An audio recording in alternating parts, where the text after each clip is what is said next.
नमस्कार, आप देख रहे हैं देश की बात। मैं हूं आपके साथ तन्वी सक्सेना। रुक करेंगे खबरों का, लेकिन उससे पहले एक नजर डालते हैं इस वक्त की हेडलाइंस पर।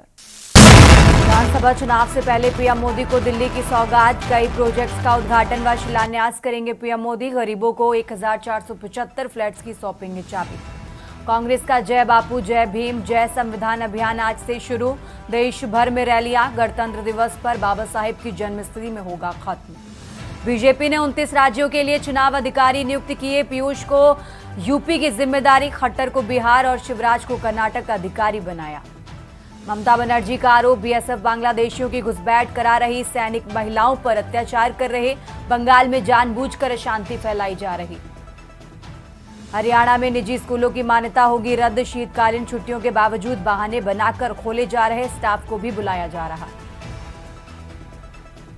मध्य प्रदेश में 3 दिन कड़ाके की ठंड, 8 राज्यों में कोहरा। लाहौल स्पीति में पारा 16 डिग्री सेल्सियस। आप देख रहे हैं के न्यूज, खबरों का सारथी। और अब रुक करते हैं खबरों का। बात कर रहे हैं दिल्ली की। राजधानी दिल्ली से बड़ी खबर आपको बताते हैं, जहां प्रधानमंत्री नरेंद्र मोदी आज दिल्ली वासियों को बड़ी सौगात देंगे। दिल्ली से बड़ी खबर आपको बता रहे हैं, पीएम मोदी कई परियोजनाओं का उद्घाटन और शिलान्यास करेंगे। आपको बता दें, अशोक विहार में 1675 नवनिर्मित फ्लैट्स का उद्घाटन करेंगे। 2 शहरी पुनर्विकास परियोजनाओं का उद्घाटन करेंगे प्रधानमंत्री नरेंद्र मोदी। तो दिल्ली से बड़ी खबर आपको बता रहे हैं, आज दिल्ली वासियों को बड़ी सौगात देंगे प्रधानमंत्री नरेंद्र मोदी। कई परियोजनाओं का उद्घाटन और शिलान्यास करेंगे। आपको बता दें, अशोक विहार में 1675 नवनिर्मित फ्लैट्स का उद्घाटन करेंगे। साथ ही 2 शहरी पुनर्विकास परियोजनाओं का उद्घाटन भी करेंगे पीएम मोदी। तो दिल्ली से बड़ी खबर आपको बता रहे हैं, आज दिल्ली वासियों को बड़ी सौगात देंगे पीएम मोदी। कई विकास परियोजनाओं का उद्घाटन और शिलान्यास करेंगे।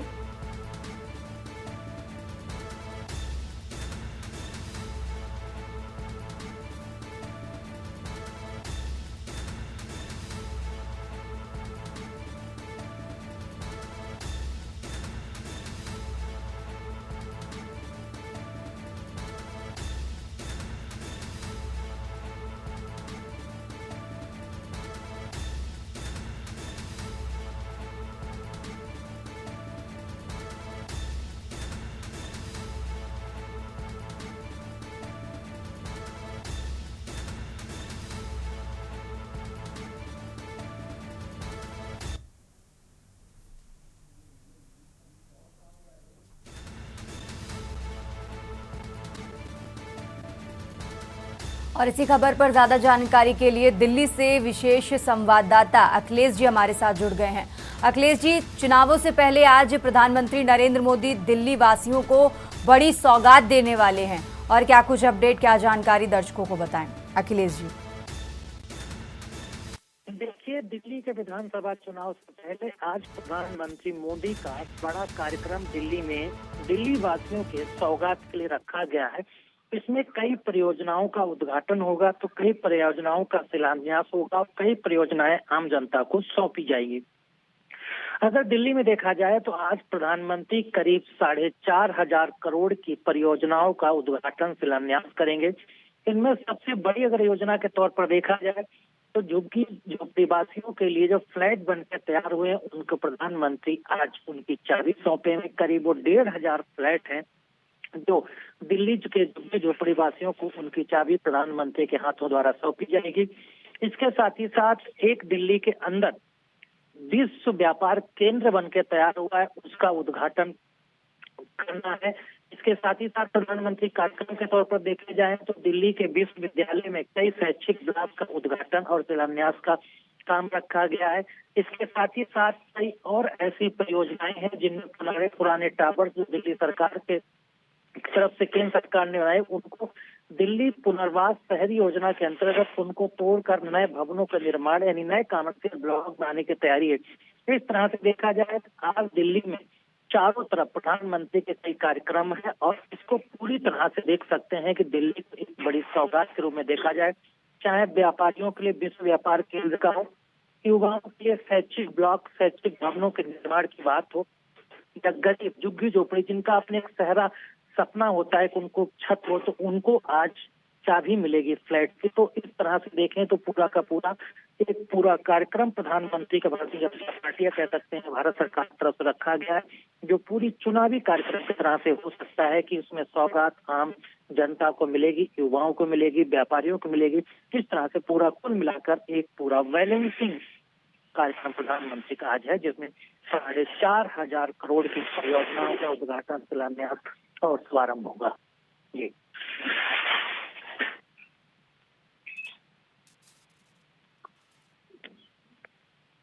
ये बड़ी खबर राजधानी दिल्ली से आपको बता रहे हैं। आज पीएम मोदी दिल्ली वासियों को बड़ी सौगात देंगे, कई परियोजनाओं का उद्घाटन और शिलान्यास करेंगे पीएम मोदी। यह अहम जानकारी आपको राजधानी दिल्ली से बता रहे हैं। करीब 1,675 नवनिर्मित फ्लैट्स का उद्घाटन करेंगे, 2 शहरी पुनर्विकास परियोजनाओं का भी उद्घाटन करेंगे। तो दिल्ली वासियों के लिए आज बेहद अहम दिन, बड़ी जानकारी आपको बता रहे हैं, जहां आज दिल्ली वासियों को बड़ी सौगात देते नजर आएंगे प्रधानमंत्री नरेंद्र मोदी।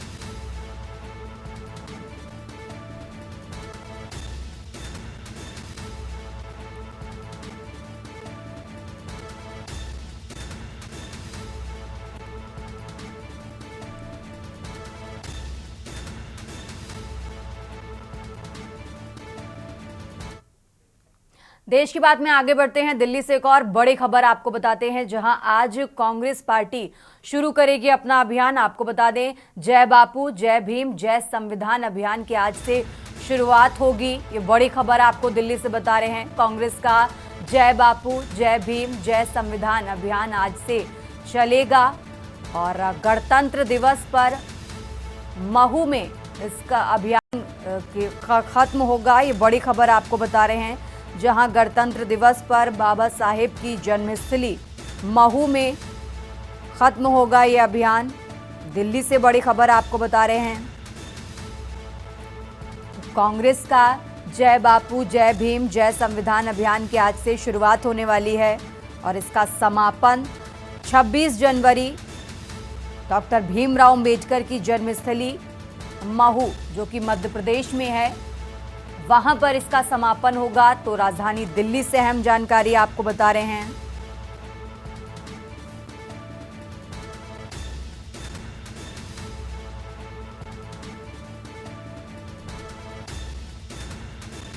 और इसी खबर पर ज्यादा जानकारी के लिए अखिलेश जी हमारे साथ बने हुए हैं। अखिलेश जी, कांग्रेस पार्टी आज से अपने अभियान की शुरुआत करने वाली है। सबसे पहले तो इस अभियान से जुड़ी खास बातें दर्शकों को बताएं। अखिलेश जी।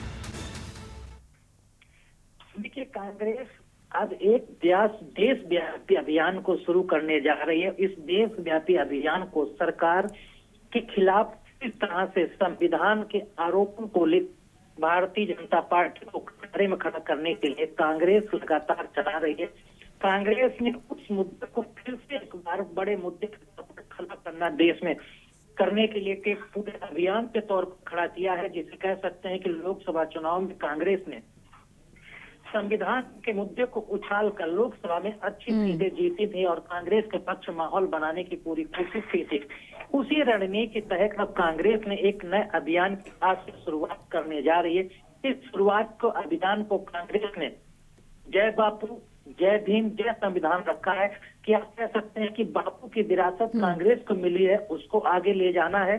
जय भीम के सहारे पूरे देश में एक समाज, चाहे दलित हो, पिछड़ा हो, इन सबको एक साथ इकट्ठा करने का जो जय भीम के नारे के साथ, और दूसरा लगातार कांग्रेस से कह रही है कि संविधान की धज्जियां उड़ाई जा रही, संविधान तोड़ा जा रहा है, संविधान को बदला जा रहा है, संविधान को खत्म किया जा रहा है, संविधान का पालन नहीं किया जा रहा है। इस तरह के कांग्रेस के नेता लगातार आरोप लगाते हैं। इसी मुद्दे को बढ़ाने के लिए 3 मुद्दे इस तरह से समायोजित करके कांग्रेस ने एक अभियान का नाम किया है जय बापू जय भीम जय संविधान। और इसकी जो शुरुआत आज से होगी, इसको पूरे देश में कांग्रेस की यूनिट्स चलाएंगे, प्रदेश कांग्रेस कमेटी चलाएंगी, जिला कांग्रेस कमेटियां चलाएंगी, सबको इसकी जिम्मेदारी दी जा रही है। कांग्रेस की तरफ से कार्यक्रम तैयार किया गया है कि हर को कहां कब किसको चलाना है, सबको चलाना है। और इसकी समाप्ति इसलिए 26 जनवरी के अवसर पर की जा रही है, क्योंकि इसको एक संदेश देना है कि हमारा गणतंत्र दिवस है और गणतंत्र दिवस जो मनाया जा रहा है वो भी संविधान के इस स्तर पर मनाया, और यहाँ तक लाने में बापू की अम्बेडकर की अहम भूमिका थी। और उनकी इसी अभियान से जुड़ा जयराम रमेश का जो बयान सामने आया है अखिलेश जी, उन्होंने कहा कि जरूरत पड़ने पर 26 जनवरी के बाद भी इसे जारी रखा जाएगा। देखिए, आपको बता दें कि कांग्रेस पहले माहौल को भापना चाहती है कि किस प्रकार भारत जोड़ो यात्रा कांग्रेस ने शुरू की थी, और देशव्यापी इस यात्रा को उन्होंने कुछ राज्यों से लेकर करीब 6000 किलोमीटर की यात्रा पैदल और वाहनों से तय की थी। इस यात्रा को कांग्रेस से चाहती है कि जन समर्थन उस यात्रा को जब मिला था और इस अभियान को उसी तरह का अगर समर्थन मिलता है तो बेशक है कांग्रेस उन राज्यों में बढ़ाने की कोशिश करेगी जिन राज्यों में आगामी दिनों में विधानसभा चुनाव होना है, क्योंकि लोकसभा चुनाव में होना है। तो कांग्रेस की प्लानिंग उस तरह से बढ़ेगी कि कोई ऐसे कार्यक्रम, ऐसे अभियान उनके पास निरंतर आते रहे, चलते रहे, जिससे कांग्रेस का जनता से जुड़ाव साबित होता है, जनता उनसे जुड़ सके, जनता कनेक्टिविटी कांग्रेस की पार्टी की कितनी ज्यादा हो सकती है। राहुल गांधी और प्रियंका गांधी को सड़क पर उतारकर जनता से कैसे कनेक्ट किया जा सके, इन अभियानों को लगातार चलाने की कांग्रेस कोशिश करेगी। जयराम रमेश के बयान को इसी मद्देनजर देखा जाना चाहिए। जी बिल्कुल अखिलेश जी, बहुत बहुत शुक्रिया आपका तमाम जानकारी हमारे दर्शकों तक पहुंचाने के लिए। और ये बड़ी खबर दिल्ली से आपको बता रहे हैं, जहां आज से कांग्रेस के जय बापू, जय भीम, जय संविधान अभियान की शुरुआत हो रही है। देश भर में रैलियां होंगी। आपको बता दें, गणतंत्र दिवस पर डॉक्टर भीमराव अंबेडकर की जन्मस्थली महू में इस अभियान का समापन होगा और इस अभियान से जुड़ी खास बातें हमने आपको बताई। दिल्ली से अहम जानकारी आपको बता रहे हैं, आज से इस अभियान की शुरुआत और 26 जनवरी को इस अभियान का समापन होगा।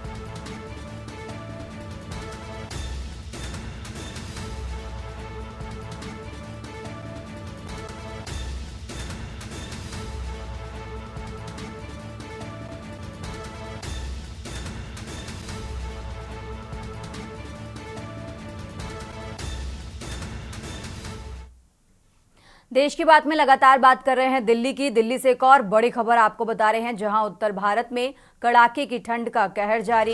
दिल्ली एनसीआर में कोहरे ने थामी रफ्तार। घने कोहरे ने दिल्ली एनसीआर की रफ्तार पर ब्रेक लगाई। कई इलाकों में विजिबिलिटी काफी कम हुई। ये बड़ी खबर आपको बता रहे हैं दिल्ली से।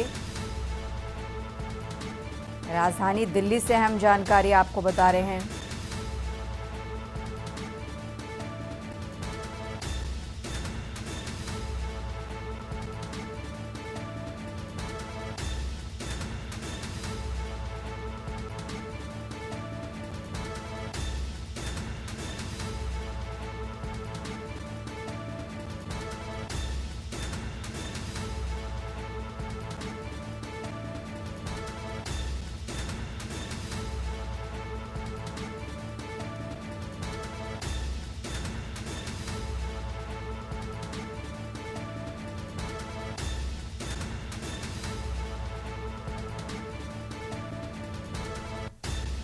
और इसी खबर पर ज्यादा जानकारी के लिए हमारे साथ अखिलेश जी जुड़े हुए हैं। अखिलेश जी, कई इलाकों में विजिबिलिटी कम हुई है, ठंड का कहर लगातार जारी है, कोहरे ने अपनी रफ्तार पकड़ी, और क्या कुछ जानकारी के अपडेट दर्शकों को बताएं। बिहार में लगातार कड़ाके की सर्दी के साथ साथ घना कोहरा छाया हुआ है। इस दिल्ली के अंदर ठिठुरन बढ़ी है। इसके साथ ही साथ विजिबिलिटी घटने की वजह से लोगों की आवाजाही में काफी दिक्कतों का सामना करना पड़ रहा है। अब घने कोहरे की वजह से स्पीड में ब्रेक लगे हैं। मौसम विभाग ने संभावना जताई है अभी अगले 1-2 दिनों तक इसी तरह का मौसम रहने वाला है। इसके साथ ही साथ दिल्ली एनसीआर में मौसम विभाग ने येलो अलर्ट जारी किया है कि लगातार लोगों को, नागरिकों को सतर्क रहने का संदेश दिया गया है कि आपको सतर्क रहना है। अभी इसी तरह की शीतलहर चल रही है, घना कोहरा छाया रहना है, इसलिए ऑरेंज अलर्ट को जारी किया गया है। ऑरेंज अलर्ट के साथ सभी को सतर्क किया गया है। आवाजाही की बात की जाए तो ट्रांसपोर्ट पर भी काफी घने कोहरे का असर पड़ा है। सड़कों से निकलने वाले वाहनों को काफी दिक्कत का सामना करना पड़ा है, कि घना कोहरे होने की वजह से ट्रांसपोर्ट में वाहनों के ड्राइवरों को गाड़ी चलाने में दिक्कत होगी। इसके साथ ही साथ हवाई उड़ानों पर भी असर पड़ा है। मौसम विभाग ने कहा है कि इसी प्रकार कई और दिनों तक दिल्ली में घना कोहरा छाए रहने की वजह से उड़ानें प्रभावित होती रहेंगी। आज सुबह की भी दिल्ली पहुंचने वाली कई ट्रेन लेट पहुंची हैं और लगातार वो लेट चल रही हैं। इसके साथ ही साथ दिल्ली से अंतरराष्ट्रीय हवाई अड्डे से उड़ान भरने वाले विमान भी आज जीरो विजिबिलिटी होने की वजह से काफी लेट उड़ान भरे, कई की उड़ानें रद्द भी हुई हैं, कई उड़ानें लेट भी चल रही हैं। तो इस तरह से घने कोहरा छाने और लगातार मौसम के खराब होने की वजह से, और जिस तरह से मौसम विभाग अलर्ट लगातार जारी कर रहा है और खासकर ऑरेंज अलर्ट जारी होने के बाद इन सभी चीजों पर असर पड़ा है। आम जनमानस प्रभावित हुआ है और यहाँ तक भी आवाजाही और वाहन और विमान भी प्रभावित हुए। ठीक है अखिलेश जी, बहुत बहुत शुक्रिया आपका तमाम जानकारी हमारे दर्शकों के साथ साझा करने के लिए। और ये बड़ी खबर दिल्ली से आपको बता रहे हैं, राजधानी दिल्ली से अहम जानकारी आपको बता रहे हैं, जहां उत्तर भारत में कड़ाके की ठंड का कहर जारी। दिल्ली एनसीआर में कोहरे ने थामी रफ्तार।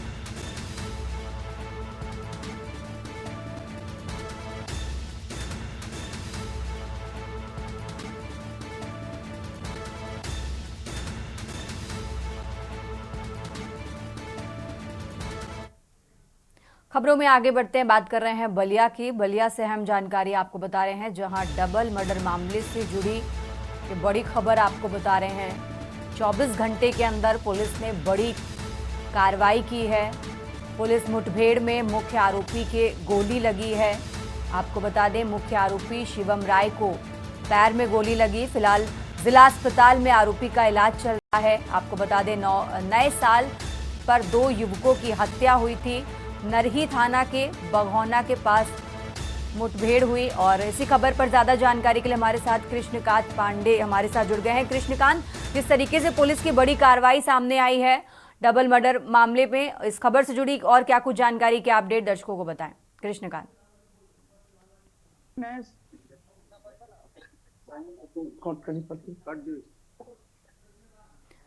कृष्णकांत, हमारी आवाज आप तक आ रही है? जैसे कि जी नए साल के दिन जो डबल मर्डर का मामला था, पुलिस ने बड़ी कार्रवाई की है।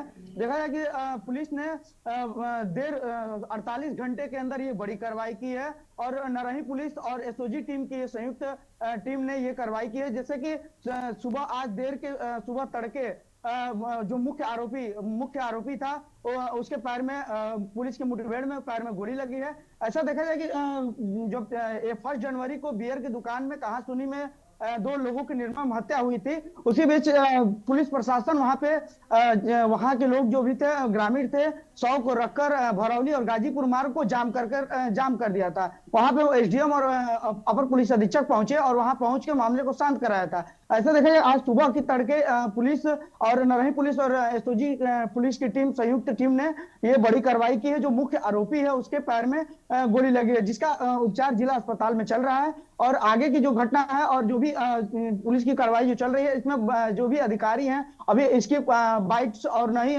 कोई जानकारी बयान तक अभी तक नहीं आया है, लेकिन कार्रवाई जो है पुलिस की अभी चल रही है। जिला अस्पताल में मुख्य जो आरोपी है उसका इलाज चल रहा है। ठीक है कृष्णकांत, बहुत बहुत शुक्रिया आपका तमाम जानकारी दर्शकों तक पहुंचाने के लिए। और ये बलिया से बड़ी खबर आपको बता रहे हैं, जहां 24 घंटे के अंदर पुलिस ने बड़ी कार्रवाई की है। मुख्य आरोपी एनकाउंटर में घायल हुआ है, फिलहाल इलाज के लिए अस्पताल में भर्ती कराया गया है।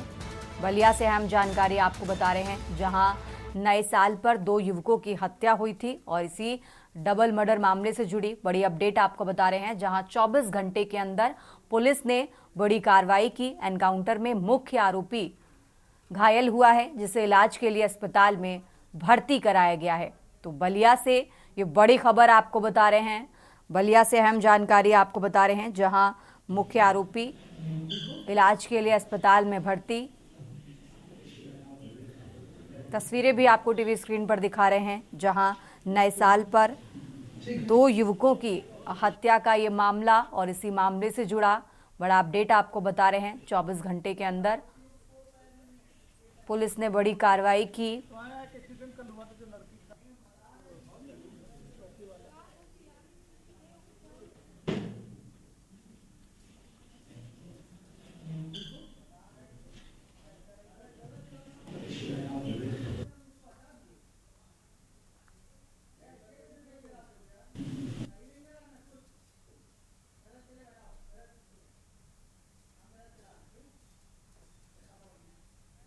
इन डबल मर्डर मामले में पुलिस की कार्रवाई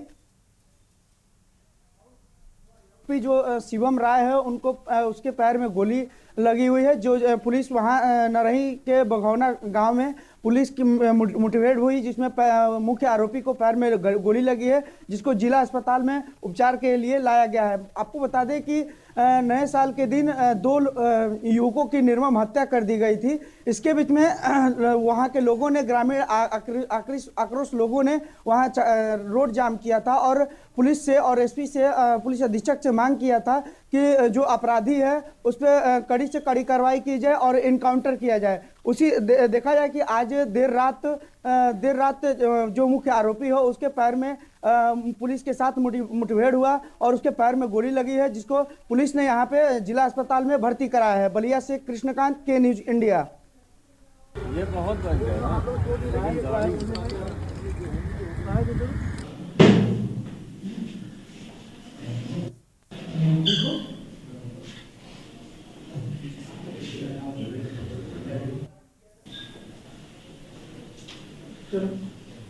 ठीक है।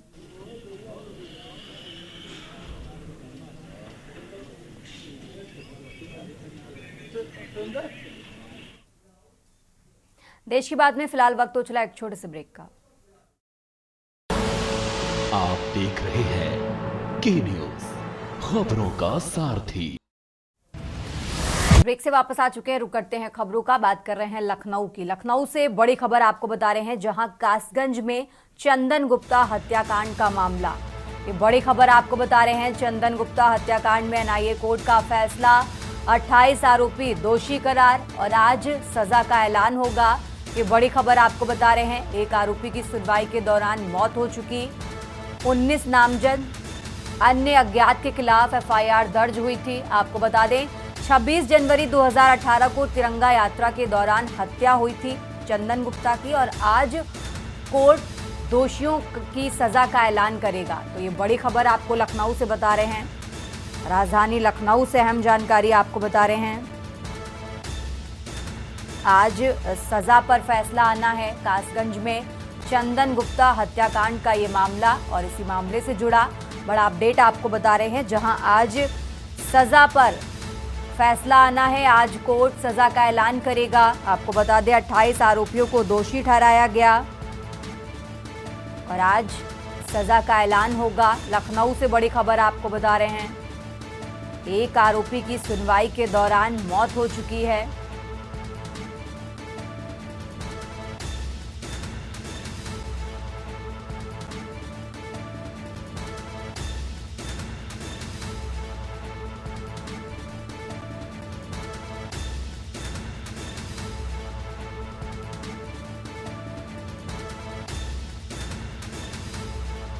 और इसी खबर पर ज्यादा जानकारी के लिए हमारे साथ शिवा शर्मा जुड़ गए हैं। शिवा, जिस तरीके से कासगंज का ये मामला, चंदन गुप्ता हत्याकांड और 28 आरोपी दोषी करार दिए गए हैं, आज सजा का ऐलान होगा और क्या कुछ अपडेट दर्शकों को बताएं। शिवा।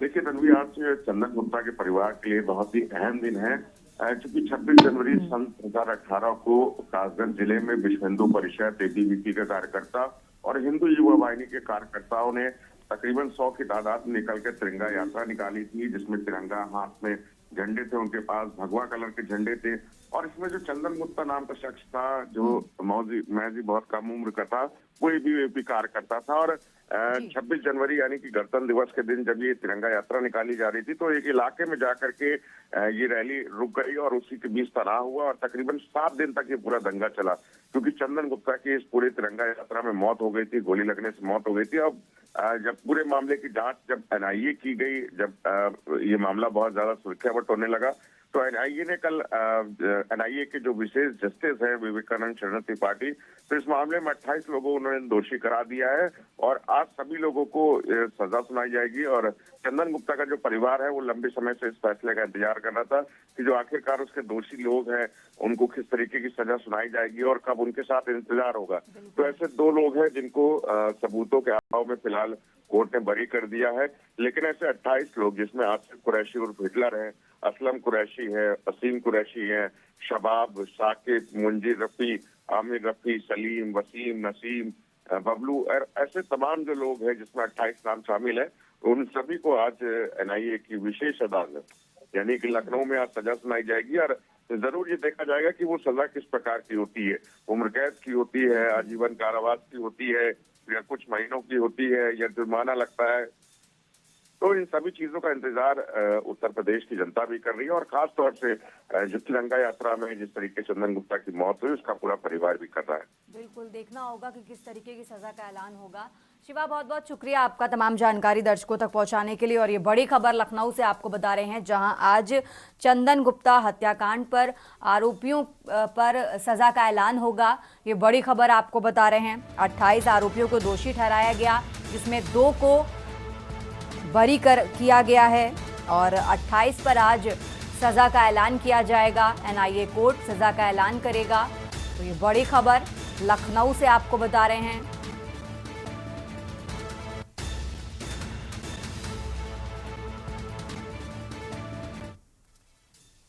खबरों में आगे बढ़ते हैं, बात कर रहे हैं लखनऊ की। लखनऊ में कोहरे का कहर जारी, 2 गाड़ियां आपस में भिड़ी, गाड़ी में बैठे लोगों को चोटें आईं। ये बड़ी खबर आपको लखनऊ से बता रहे हैं, जहां इंदिरा गांधी प्रतिष्ठान चौराहे पर यह हादसा हुआ और इस हादसे में गाड़ी में बैठे लोगों को चोटें आईं। आपको बता दें, इंदिरा गांधी प्रतिष्ठान चौराहे पर यह हादसा हुआ, 2 गाड़ियां आपस में भिड़ी।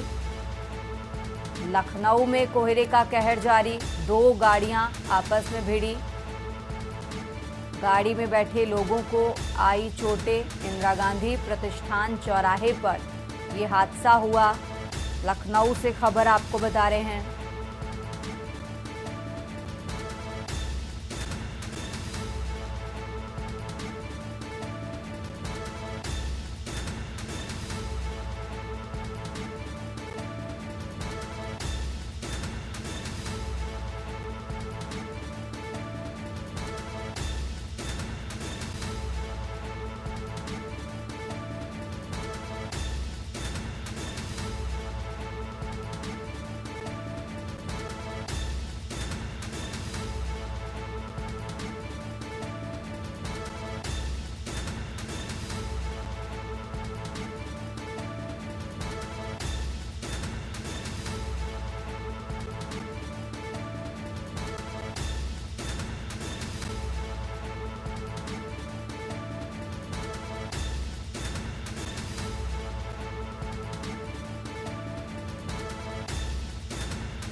खबरों में आगे बढ़ते हैं। लखनऊ से खबर आपको बता रहे हैं, उत्तर प्रदेश में 46 आईएएस अफसरों के तबादले हुए हैं। उत्तर प्रदेश में कई प्रमुख सचिव के विभागों में फेरबदल किया गया है। लखनऊ से खबर आपको बता रहे हैं, संजय प्रसाद को प्रमुख सचिव के साथ गृह विभाग का चार्ज मिला और इसी के साथ दीपक कुमार एसीएस बेसिक शिक्षा बनाए गए हैं। लखनऊ से अहम जानकारी आपको बता रहे हैं। राजधानी लखनऊ से बड़ी खबर आपको बता रहे हैं। उत्तर प्रदेश में 46 आईएएस अफसरों के तबादले किए गए। कई प्रमुख सचिव के विभागों में फेरबदल किया गया है।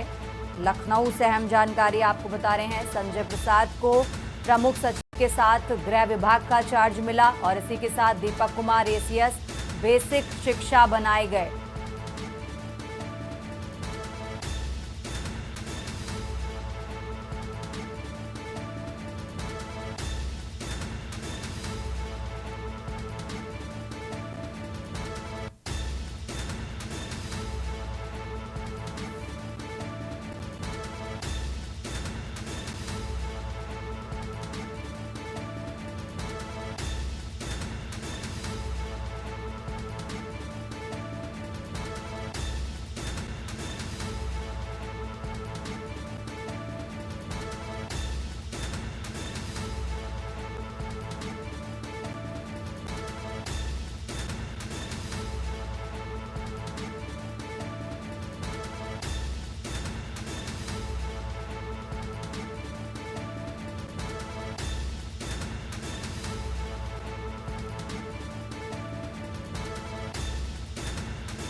खबरों में आगे बढ़ते हैं। लखनऊ से बड़ी खबर आपको बता रहे हैं। लखनऊ हत्याकांड में सामने आई पोस्टमार्टम रिपोर्ट। ये बड़ी खबर आपको बता रहे हैं, जहां अरशद ने मां एक बहन का गला दबाकर हत्या की और बचे 3 सदस्यों की ज्यादा खून बहने से मौत हुई। ये बड़ी खबर आपको बता रहे हैं। विस्तृत विश्लेषण के लिए रखा गया विसरा सुरक्षित। ये बड़ी खबर आपको लखनऊ से बता रहे हैं, जहां लखनऊ हत्याकांड में पोस्टमार्टम रिपोर्ट सामने आई।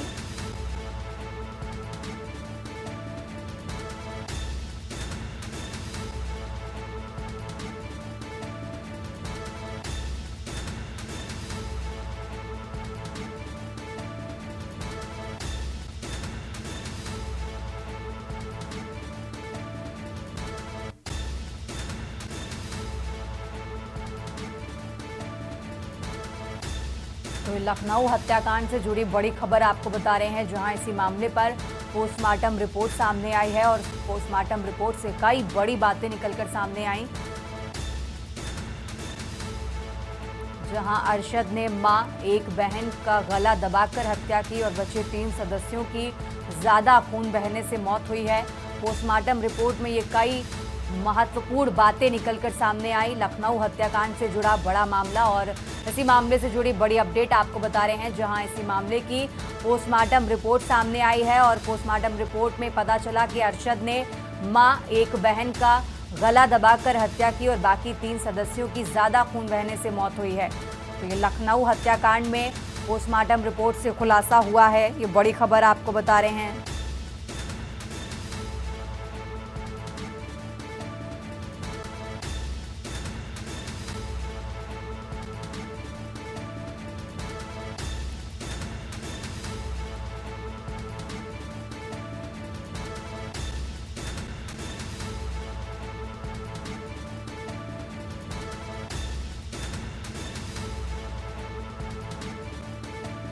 और इसी खबर पर ज्यादा जानकारी के लिए हमारे साथ शिवा शर्मा जुड़े हैं। शिवा, जिस तरीके से लखनऊ हत्याकांड में अब पोस्टमार्टम रिपोर्ट सामने आ गई है, सबसे पहले तो इस रिपोर्ट से जुड़ी और क्या कुछ जानकारी आपके पास दर्शकों को बताएं। शिवा, देखिए, कल देर शाम नाका कोतवाली क्षेत्र में जो 5 लोगों की हत्या अरशद ने की थी, जिसमें उसकी मां और 4 बहनें थी, उसमें कल देर शाम पोस्टमार्टम हुआ है और सभी 5 लोगों को पोस्टमार्टम होने के बाद में जो अस्मा थी, जो अरशद की मां थी जिसकी हत्या हुई थी, उसके परिवार वाले घर उसका सभी शवों को संभल जिले ले गए हैं और वहां पर उनको दफनाने का काम किया जाएगा। लेकिन पुलिस के अफसरों ने इस बात को अपडेट किया है कि जो अरशद की मां थी और उसकी अरशद की सबसे छोटी बहन जिसकी उम्र महज 9 साल थी, इन दोनों की मौत गला दबाने से हुई थी। गला घोट करके, मुंह पे हाथ रख करके इनकी सांसें थामी गई थी और अरशद ने ये पूरी हत्या की थी। तो स्ट्रैंगुलेशन के निशान जो है वो पोस्टमार्टम रिपोर्ट में आए हैं, जबकि जो परिवार की 3 सदस्य लोग थे, जिसमें 16 साल की और 18 साल की और 19 साल की अरशद की जो बहनें थी, उनके हाथों की नस काटी गई थी और ज्यादा ब्लड बहने जाने से, उनकी रक्त रिसा हो जाने से उनको हेमरेज हुआ था और एक शॉक भी लगा था, जिसके कारण उनकी मौत हो गई थी। इन सभी लोगों के पोस्टमार्टम होने के बाद में जो विषय है वो सुरक्षित कर लिया गया है, ताकि जो विश्लेषण है, जो विस्तृत रिपोर्ट है, वो केमिकल के जरिए जांच की जाए और ज्यादा चीजें पता लगाई जाए।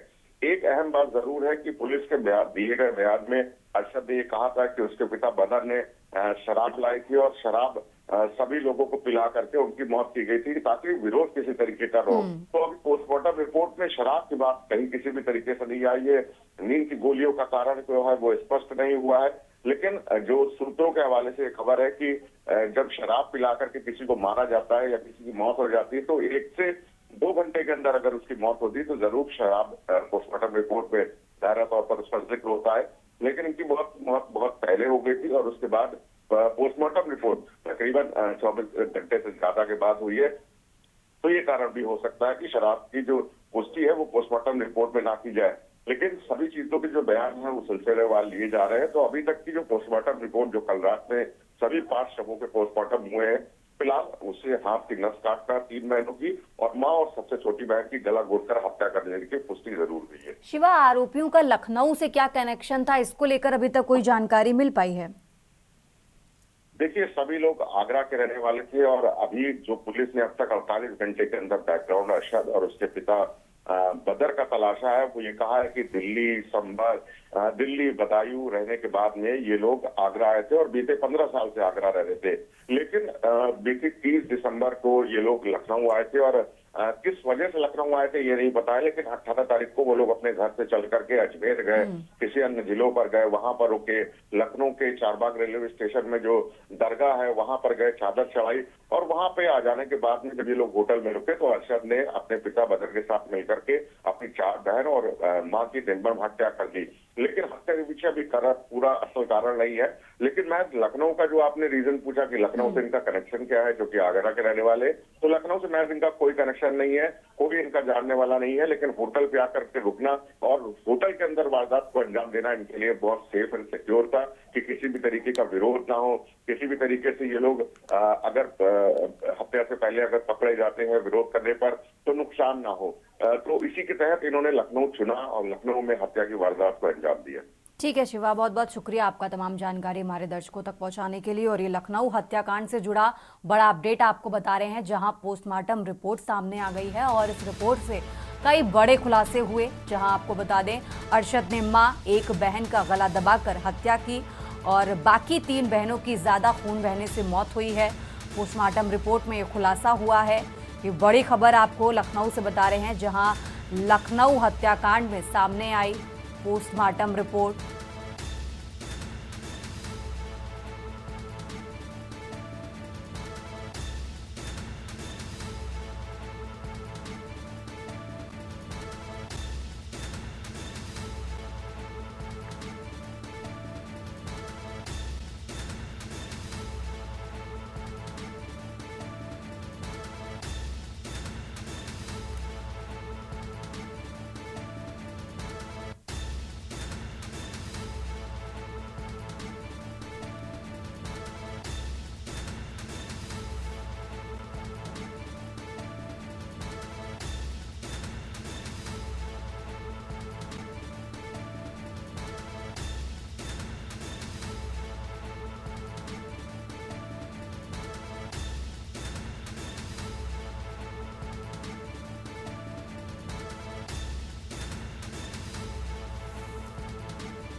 फिलहाल यहाँ वक्त हो चला एक छोटे से ब्रेक का, फौरन हाजिर होते हैं।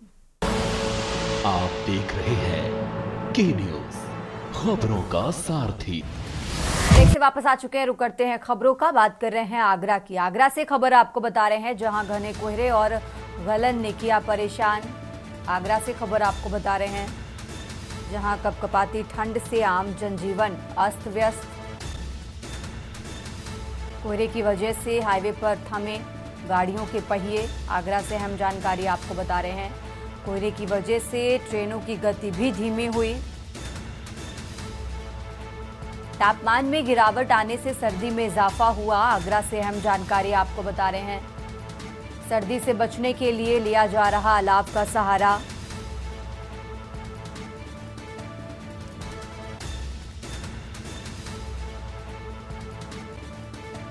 कपकपाती ठंड से आम जनजीवन अस्त व्यस्त।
खबरों में आगे बढ़ते हैं, बात कर रहे हैं हरदोई की। हरदोई से खबर आपको बता रहे हैं। हरदोई से अहम जानकारी, जहां अज्ञात वाहन ने बाइक को मारी टक्कर।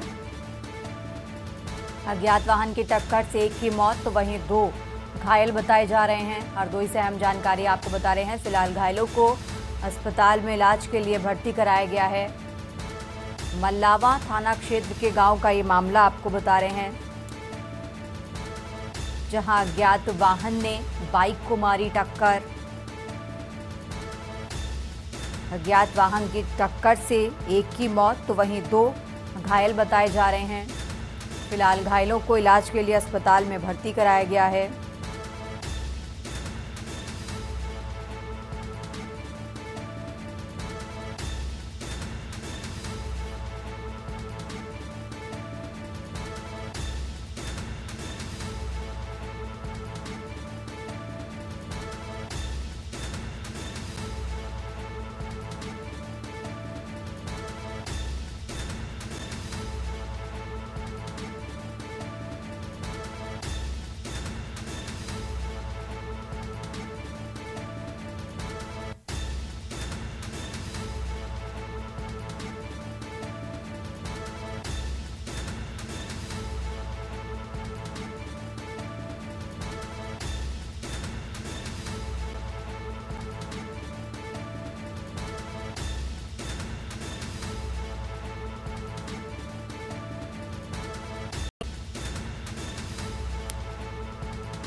खबरों में आगे बढ़ते हैं। लखनऊ से खबर आपको बता रहे हैं। लखनऊ से अहम जानकारी आपको बता रहे हैं, जहां 7 जनवरी के बाद होंगे जिलाधिकारी के तबादले।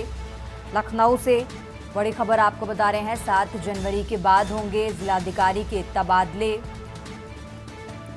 यूपी में कई जिलों के जिलाधिकारी बदले जाएंगे और 7 जनवरी की तारीख बताई जा रही है, जिसके बाद प्रमोशन के बाद जिलाधिकारी को मिलेगी नई तैनाती। तो ये बड़ी खबर लखनऊ से आपको बता रहे हैं, जहां मतदाता सूची के पुनरीक्षण अभियान के तहत रोक लगी है और 7 जनवरी को तबादलों पर लगी रोक खत्म हो जाएगी। 29 अक्टूबर से शुरू हुआ था पुनरीक्षण। 7 जनवरी के बाद होंगे जिलाधिकारी के तबादले। लखनऊ से बड़ी खबर आपको बता रहे हैं।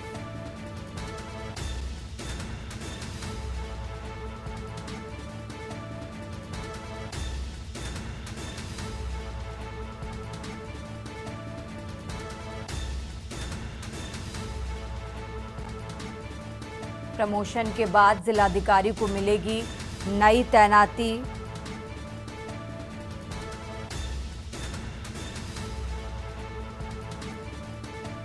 सात जनवरी को तबादलों पर लगी रोक खत्म हो जाएगी।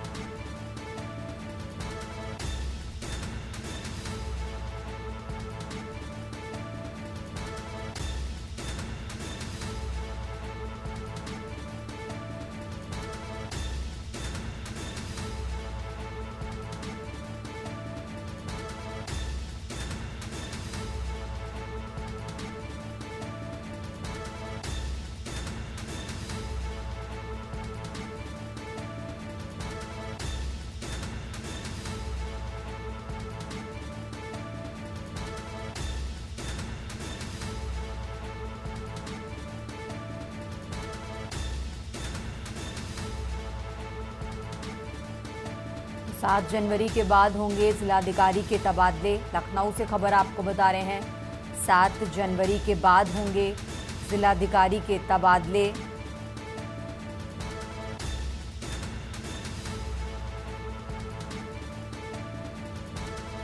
उत्तर प्रदेश में कई जिलों के जिलाधिकारी बदले जाएंगे।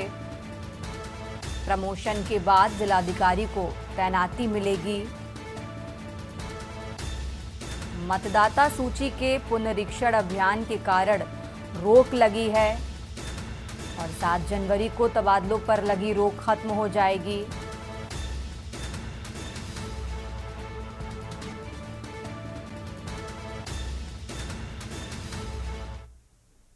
देश की बात में अब बात कर रहे हैं मेरठ की। मेरठ से खबर आपको बता रहे हैं, जहां तेज रफ्तार ट्रक ने मारी टक्कर। तेज रफ्तार ट्रक ने ई रिक्शा में मारी टक्कर। टक्कर से ई रिक्शा चालक की मौत, तो वहीं एक गंभीर रूप से घायल बताया जा रहा है। मेरठ से खबर आपको बता रहे हैं, जहां दर्दनाक हादसे का लाइव वीडियो भी सामने आया। पुलिस ने आरोपित ट्रक ड्राइवर को गिरफ्तार किया।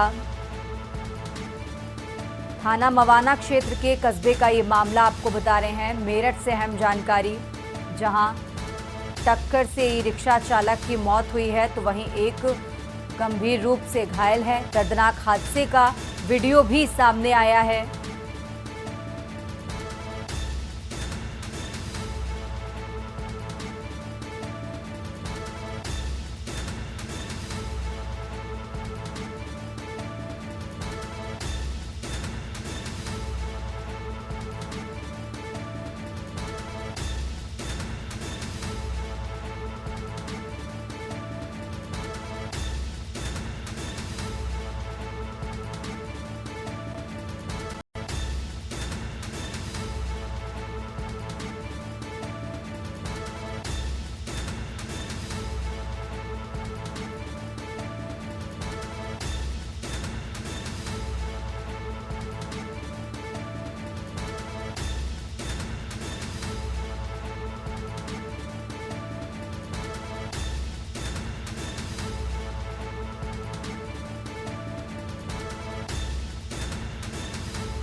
देश की बात में फिलहाल इतना ही। आप देखते रहिए के न्यूज इंडिया।